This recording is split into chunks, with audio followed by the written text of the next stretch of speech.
이 시편 78편은 이스라엘 백성이 애굽을 나와서부터 이스라엘 민족의 역사를 노래하는 시입니다. 그 중에서도 오늘 읽은 이 부분은요, 이스라엘 백성이 약속의 땅인 가나안에 들어온 후부터의 역사를 노래하고 있습니다. 56절을 볼까요? 그러나 그들은 지존하신 하나님을 시험하고 반항하여 그의 명령을 지키지 아니하며 그랬습니다. 하나님의 은혜로 구원을 받고 하나님의 은혜로 약속의 땅에 들어온 이스라엘 백성은 놀랍게도 그 은혜에 합당한 삶을 살기는커녕 하나님께 반항하며 하나님께 불순종했습니다. 58절입니다. 자기 산당들로 그의 노여움을 일으키며 그들의 조각한 우상들로 그를 진노하게 하였음에 그랬습니다. 하나님의 성전이 아니라 산당을 섬기는 거죠. 그리고 우상을 하나님이 아니라 우상을 섬김으로 말미암아 하나님을 진노하게 했습니다. 59절입니다. 하나님이 들으시고 분내어 이스라엘을 크게 미워하사 하나님께서 분을 내셨고 하나님께서 하나님의 백성인 이스라엘을 미워하셨습니다. 하나님은 아무리 하나님의 백성이라 할지라도 그 하나님의 백성이 받은 바 은혜에 합당한 삶을 살지 못할 때 그들을 향해 진노하시고 그들을 미워하시는 분입니다. 하나님께서 우리를 미워하시면 가장 처음에 뭐가 되느냐? 영적인 공급이 끊어집니다. 61절입니다. 그가 그의 능력을 포로에게 넘겨주시며 그의 영광을 대적의 손에 붙이시고 그랬습니다.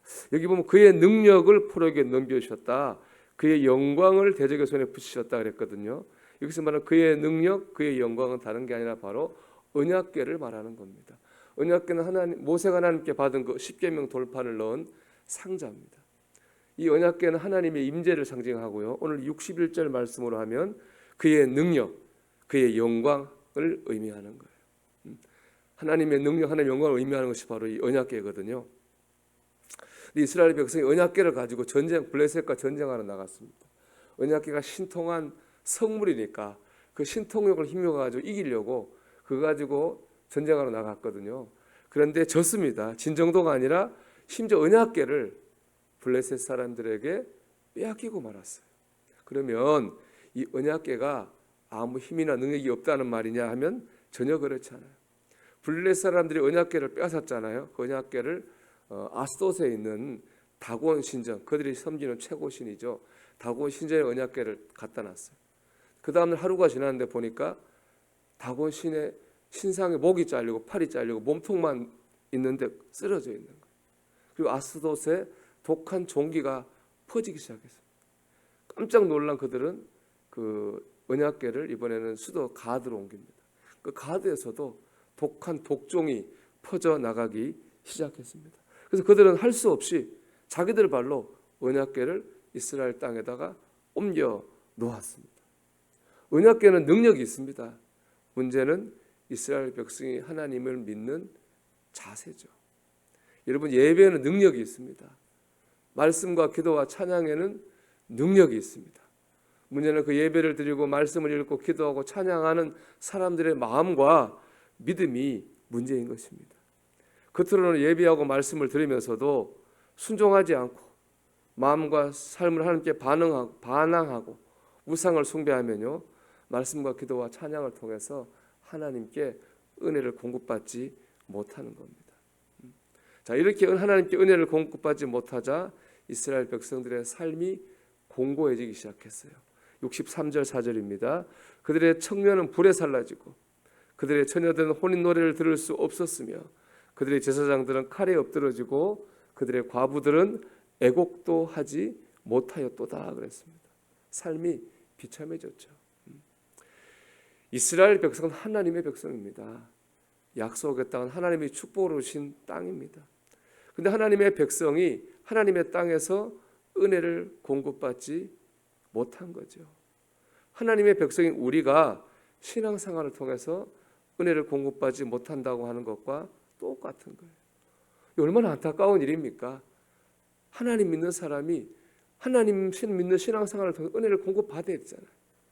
하나님 믿는 사람이 하나님을 믿으면서도 공고한 거예요. 여러분, 내 생각, 내 고집, 은밀한 우상 숭배를 내려놓고 겸손하게 하나님을 의지해야 됩니다. 여러분, 오늘도 우리 겸손하게 하나님을 의지하기를 바랍니다. 그래서 하나님을 믿는 하나님의 백성으로서 마땅히 받아야 될 은혜를 받는 저와 여러분이 되기를 주의 이름으로 축원합니다. 그런데 65절, 66절 보면요, 대반전의 역사가 나타나요. 읽어보면 그때 주께서 잠에서 깨어난 것처럼 포도주를 마시고 고함치는 용사처럼 일어나서 그의 대적들을 쳐 물리쳐서 영원히 그들에게 욕되게 하셨다. 잠에서 깨셨다는 말은 하나님 역사하셨다는 말이에요. 포도주를 마시고 고함치는 용사처럼 일어나서, 참 은혜가 되는 표현이에요. 우리 전쟁할 때 술 마시면 용기가 더 생기잖아요. 더 크게 소리치는 것이거든요. 즉 하나님이 강하게 역사하셨다는 말인데, 저는 이렇게 표현하고 싶어요. 하나님이 과격하게 역사하셨다. 하나님께서 이스라엘 백성을 위해서 과격하게 강하게 역사해 주셨다는 거예요. 그런데 중요한 건 바로 이거예요. 이스라엘 백성은 여전히 변하지 않았다는 겁니다. 64절까지가 이스라엘 백성이 죄져서 고난받았다는 얘기고요. 65절, 6절에 하나님께서 이렇게 과격한 용사처럼 역사해 주셨다는 건데, 64절과 65절 사이에 이스라엘 백성이 변했다는 말씀이 하나도 없습니다. 이스라엘 백성은 변하지 않았습니다. 그들은 여전히 하나님께 반항했고 불순종했습니다.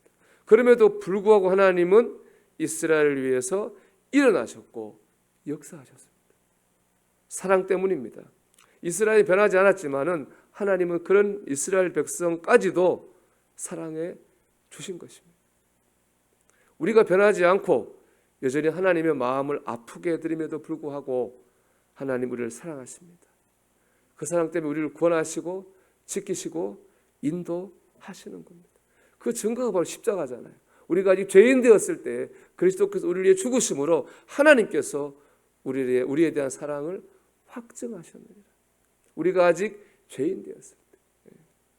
이것이 이스라엘의 역사고 우리의 인생입니다. 다 하나님의 은혜죠. 좀 말씀 묵상하면서 이런 생각해 봤어요. 내 죄가 센가? 하나님의 은혜가 센가? 여러분 어떻게 생각하십니까? 내 죄가 셉니까? 하나님의 은혜가 셉니까? 하나님의 은혜가 훨씬 세죠. 그래서 하나님의 은혜가 내 죄를 이기고 내 연약함을 이깁니다. 그래서 우리를 구원하시고 붙들으시고 인도하십니다. 여러분, 내 죄보다 내 연약함보다 하나님의 은혜가 훨씬 셉니다. 우리가 어떤 상황에도 낙심하지 말고 우리 자신에게 실망하지 말고 하나님을 믿고 바라보며 의지해야 되겠습니다. 오늘 우리 그렇게 하기를 원합니다. 어떤 상황, 내 자신의 모습에 매이지 말고 그럼에도 불구하고 나를 사랑하시는 하나님을 믿고 의지하기를 바랍니다. 하나님께서는 잠에서 깬 것처럼 포도주를 마시고 고함치는 용사처럼 우리를 위해서 역사해 주실 줄로 믿습니다. 오늘도 하나님의 사랑과 은혜를 믿고 의지하며 나아가는 저와 여러분이 되기를 주님의 이름으로 축원합니다.